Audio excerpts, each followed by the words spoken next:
Alpine Symphony is a symphonic poem by Richard Strauss. It's very challenging for the orchestra. Great journey together and great piece for the listener. You can go through your own journey. You don't need to think about what Strauss saw when he was 15 and was so hugely affected by the walk through the Alps. But think about your own journey, so did I. And I compared this masterwork, a journey of my daily life in a Finnish nature. It begins with the darkness, you don't know what's ahead of you. There is a long note, B flat. And that's like when you open your eyes and you see only the dark. Then comes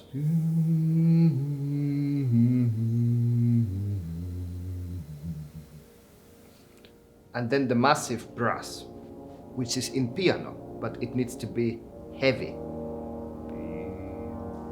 Papa.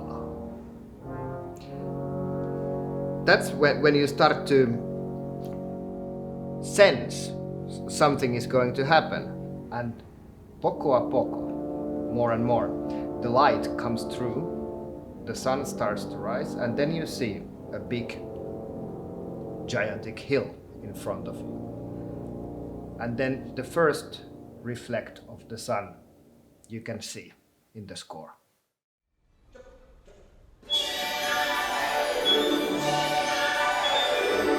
Waterfalls, it comes here, it says sehr lebhaft, which means very lively. And then, as you can see, there is a lot of scales and you need to just be fast that this scale is floating enough. It doesn't need to be too organized, but just to be played as an effect, liquid marble. And then it sounds like water, hopefully.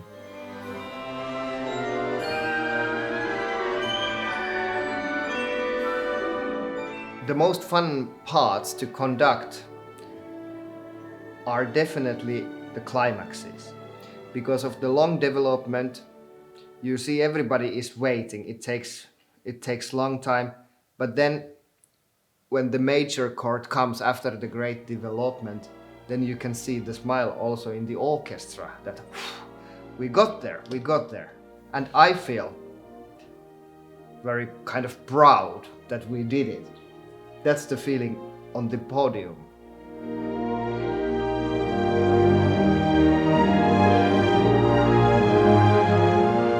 With the Alpine Symphony, I want to create the feeling for an audience that after the concert, they are still thinking what just happened. It's a very strong and powerful experience for the listener, because you can go and come with us into the long journey for 45 minutes. And you can create your own journey, just closing your eyes, and think about your own journey, wherever it is. For Strauss, it was the Alpine and the mountains, but it can be whatever what you want to think while listening to the music.